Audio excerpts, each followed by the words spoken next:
அன்பர்களே, ஆண்டவராகிய இயேசு கிறிஸ்துவின் நாமத்தில் உங்களுக்கு மனம் நிறைந்த வாழ்த்துக்களை தெரிவித்துக் கொண்டு சத்திய வசனம் திருமறை பாட நிகழ்ச்சிக்கு உங்களை அன்போடு அழைக்கிறோம். சத்திய வசனம், இது தேவனின் வசனம். நாம் சோர்ந்து போகையில் கரம் கொடுக்கும் நம் தேவனின் வசனம், நம் தேவனின் வசனம். இயேசு கிறிஸ்துவின் இனிய நாமத்தில் சத்தியவசனம் நேயர்களுக்கு என் அன்பின் வாழ்த்துக்கள். இந்த நாளிலும் நாம் 2 தெசலோனிக்கேயர் நிருபத்தை நாம் கற்றுக்கொள்ள இருக்கிறோம். வேதத்தை ஆராய்ந்து பார்க்கிறவர்கள் பாக்கியவான்கள். ஆகவே நீங்களும் எங்களுடனே சேர்ந்து இந்த வசனங்களை ஆராய்ந்து பார்ப்பீர்கள் என்றால் அதில் எனக்கு என்ன இருக்கிறது என்று நீங்கள் அதை தோண்டி தோண்டி நீங்கள் பார்ப்பீர்கள் என்றால் நிச்சயமாகவே அந்த வசனம் உங்களுக்கு ஒரு பெரிய மாற்றத்தையும் ஒரு பெரிய சமாதானத்தையும் தரும். வேதம் சொல்லுகிறது, உம்முடைய வேதத்தை நேசிக்கிறவர்களுக்கு மிகுந்த சமாதானம் உண்டு என்று 119 சங்கீதம் 165 வசனம் சொல்லுகிறது. ஆகவே இந்த வசனங்களை நாம் ஆசையாய் வாசித்து தியானம் பண்ணும் பொழுது நிச்சயமாய் அது நமக்குள் ஒரு பெரிய சமாதானத்தை கொண்டு வரும். அதில் சந்தேகமே இல்லை. ஏனென்றால் வேதம் அதை நமக்கு வாக்கு பண்ணி இருக்கிறது. இந்த தெசலோனிக்கேயர் நிருபத்தை பவுல் எழுதுகிறான். 1 தெசலோனிக்கேயர் நிருபத்தை எழுதி கொஞ்ச நாட்களுக்குள்ளாக, ஓரிரு மாதங்களுக்குள்ளாக இந்த 2ஆம் நிருபத்தையும் எழுதுகிறான். காரணம் என்ன? இவ்வளவு சீக்கிரம் இந்த 2ஆம் நிருபத்தை எழுதுவதற்கு காரணம் என்ன என்று சிந்தித்து பார்த்தால் அங்கே ஒரு பிரச்சனை வெளியே தெரிகிறது. அதாவது இயேசு கிறிஸ்துவின் வருகையை தவறாக புரிந்து கொண்ட சிலர் இப்பொழுது வந்து விடுவார், சீக்கிரத்தில் வந்து விடுவேன் என்று சொல்லி இருக்கிறார், ஆகையால் ஓரிரு நாட்களில் வந்து விடுவார் என்று சொல்லி தாங்கள் பார்த்த வேலைகளை எல்லாம் விட்டுவிட்டு ஆலயத்திலேயே தங்கியிருக்க ஆரம்பித்தார்கள். ஆலயத்தில் அனைவருக்கும் ஆகாரம் கொடுக்கப்பட்டது. அதை உண்டு கொண்டு சுகமாய் இயேசு வரட்டும் என்று சொல்லி ஆலயத்திலே காத்திருந்தார்கள். இது ஒரு தவறான ஒரு நடவடிக்கை. இயேசு வருவது உண்மைதான், அவர் வருவது நிச்சயம்தான். ஆனால் அதற்காக இப்படி நாம் செய்யக்கூடாது. அவர் வருவதற்கு அநேக நாட்கள் இருப்பது போல நாம் வாழ வேண்டும். ஆனால் இன்றைக்கே வருவது போல் நாம் ஆயத்தமாய் இருக்க வேண்டும். அவர் வருவதற்கு எத்தனை நாட்கள் ஆனாலும் நாம் அவர் வரும் பொழுது ஆயத்தமாயிருக்க வேண்டும். எனவே இந்த மக்களுக்கு பவுல் அப்போஸ்தலன் இந்த கடிதத்தை எழுதுவது அவசியமாயிற்று. நம்ம எல்லாருக்கும் தெரியும், தெசலோனிக்கேயர் நிருபம் என்றால் அது ஒரு நம்பிக்கையின் நிருபம். என்ன நம்பிக்கை? இயேசு கிறிஸ்து அவர் வருவார். வரும்பொழுது அவர் விசுவாசிகளுக்கு பலன் அளிப்பார், அவிசுவாசிகளை தண்டிப்பார் என்கிற அந்த ஒரு விசுவாசம் எல்லாருக்கும் உண்டு. அந்த நம்பிக்கையை குறித்து இந்த தெசலோனிக்கேயர் நிருபம் சொல்லியிருக்கிறது. பாருங்கள், 1 தெசலோனிக்கேயர் நிருபத்தில் அந்த 5 அதிகாரங்களிலும் ஒவ்வொரு அதிகாரத்திலும் அந்த இயேசு கிறிஸ்துவின் வருகையை குறித்து சொல்லியிருக்கும். 10ஆம் வசனத்திலே அங்கே என்ன எழுதியிருக்கிறது என்றால், அவருடைய குமாரனாகிய இயேசு பரலோகத்திலிருந்து வருவதை நீங்கள் எதிர்பார்த்து கொண்டிருக்கிறதையும் அறிவிக்கிறார்களே. அங்கே இயேசு கிறிஸ்து வருகிறார் என்று சொல்லி இருக்கிறது. 2ஆம் அதிகாரத்திலும் அந்த 19ஆம் வசனத்திலே நம்முடைய கர்த்தராகிய இயேசு கிறிஸ்து வரும்போது அவருடைய சந்நிதானத்திலே நீங்கள் அல்லவா அப்படி இருப்பீர்கள். ஆகவே எப்பொழுதுமே அந்த மக்களையும் வருகையையும் இணைத்தே பவுல் செய்தான். அந்த 3ஆம் அதிகாரத்திலும் நீங்கள் பார்ப்பீர்கள் என்றால் 13ஆம் வசனத்தில் நம்முடைய கர்த்தராகிய இயேசு கிறிஸ்து தமது பரிசுத்தவான்கள் அனைவரோடும் வரும்போது, அந்த 3ஆம் அதிகாரத்திலும் அவருடைய வருகை இருக்கிறது. 4ஆம் அதிகாரத்திலே அவருடைய இரகசிய வருகை 16-18 வசனங்களில் சொல்லி இருக்கிறது. 5ஆம் அதிகாரத்தில் சமாதானத்தின் தேவன் தாமே உங்களை முற்றிலும் பரிசுத்தமாக்குவாராக, உங்கள் ஆவி ஆத்மா சரீரம் முழுவதும் நம்முடைய கர்த்தராகிய இயேசு கிறிஸ்து வரும்போது குற்றமற்றதாக காணப்படுவதாக. தெளிவாக 5 அதிகாரங்களிலும் இயேசு கிறிஸ்துவின் வருகையை இப்படி வேற ஒரு நிருபத்திலும் இல்லாத காரியத்தை இந்த தெசலோனிக்கேயர் நிருபத்திற்கு எழுதுவதற்கு என்ன காரணம் என்பதை நாம் தெரிந்து கொள்ள வேண்டும். 3 ஓய்வு நாட்கள் பிரசங்கம் பண்ண பின்பு இந்த திருச்சபை உருவானது. அப்போஸ்தலர் 17ஆம் அதிகாரத்தில் 4ஆம் வசனத்தை வாசிக்கிறேன், கவனியுங்கள். 3 பிரசங்கங்கள் தான் 3 ஓய்வு நாட்களில் கொடுக்கப்பட்ட போதனையால் என்ன விளைவு அந்த தெசலோனிக்கே பட்டணத்தில் ஏற்பட்டது என்றால், அந்த 4ஆம் அதிகாரத்தில் அவர்களில் சிலரும், அதாவது யூதர்களில் சிலரும், பக்தியுள்ள கிரேக்கரில் திரளான ஜனங்களும், கனம் பொருந்திய ஸ்திரீகளில் அநேகரும் விசுவாசித்து பவுலையும் சீலாவையும் சேர்ந்து கொண்டார்கள். யூதரில் சிலர், பக்தியுள்ள கிரேக்கரில் அநேகர், இந்த கனம் பொருந்திய ஸ்திரீகளில் அநேகர் திரளாய் சேர்ந்தார்கள். அப்படி என்றால் இந்த தெசலோனிக்கேயர் சபையிலே அங்கே யார் இருந்தார்கள் என்றால், முக்கியமாக அது கிரேக்கர்களே அதிகமாக இருந்தார்கள். பவுல் அவர்களுக்கு இயேசு கிறிஸ்துவின் வருகையை பற்றி சொன்ன பொழுது அந்த மக்கள் எல்லாரும் அவரை விசுவாசித்து, அவர் நியாய தீர்ப்பு செய்வார் என்பதை விசுவாசித்து தங்களை ஒப்புக்கொடுத்து தங்கள் வழிகளை மாற்றி பரிசுத்தமாய் அவர்கள் ஜீவித்தார்கள். பவுல் அதை அவர்களுக்கு சொன்னான்.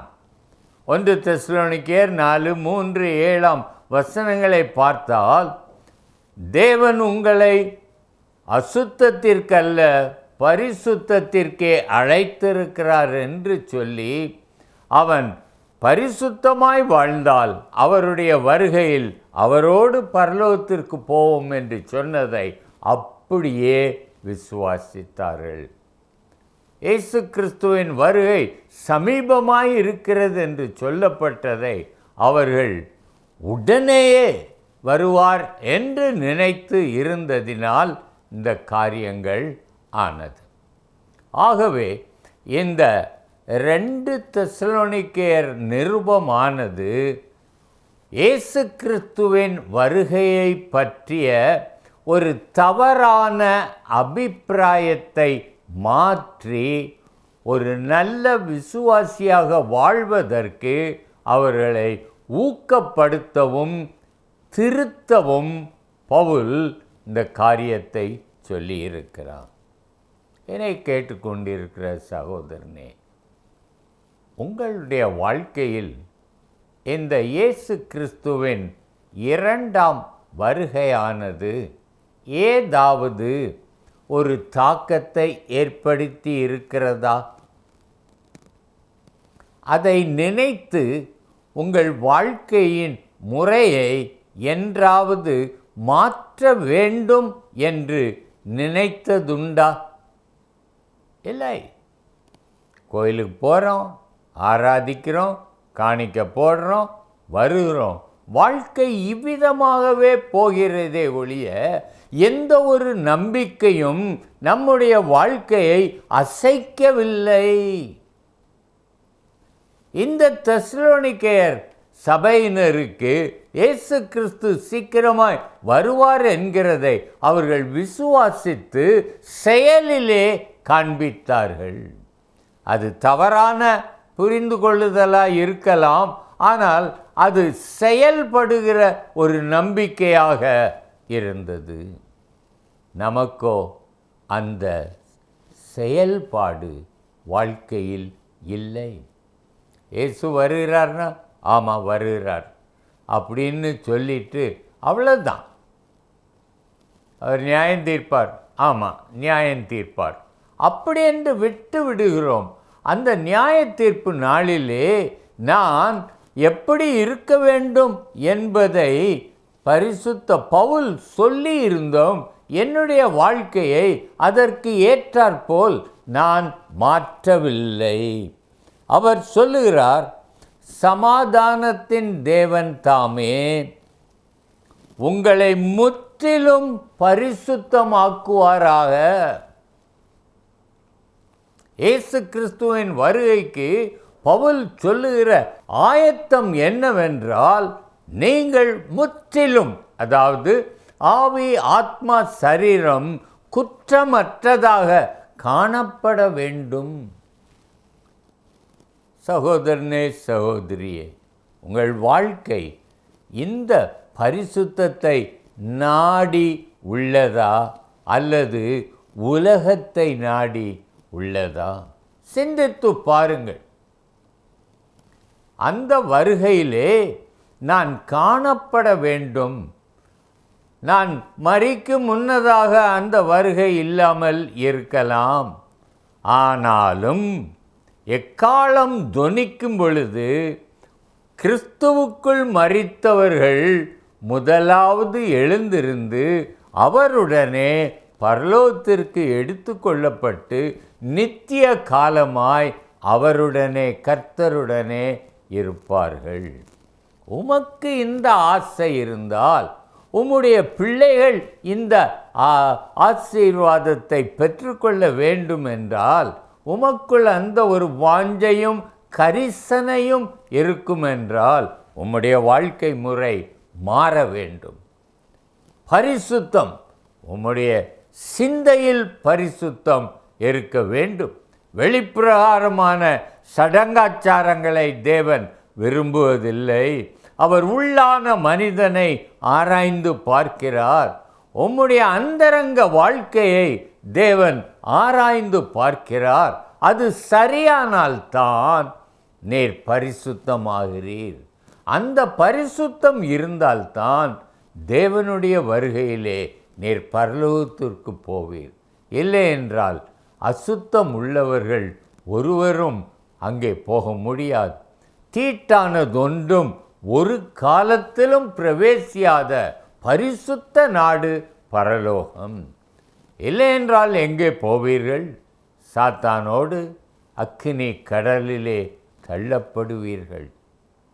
சகோதரனே, என்றைக்கும் நான் உங்களிடத்தில் கேட்டுக்கொள்ளுகிற காரியம் என்னவென்றால், இந்த வருகை உங்கள் வாழ்க்கையில் ஒரு மாற்றத்தை ஏற்படுத்தட்டும்.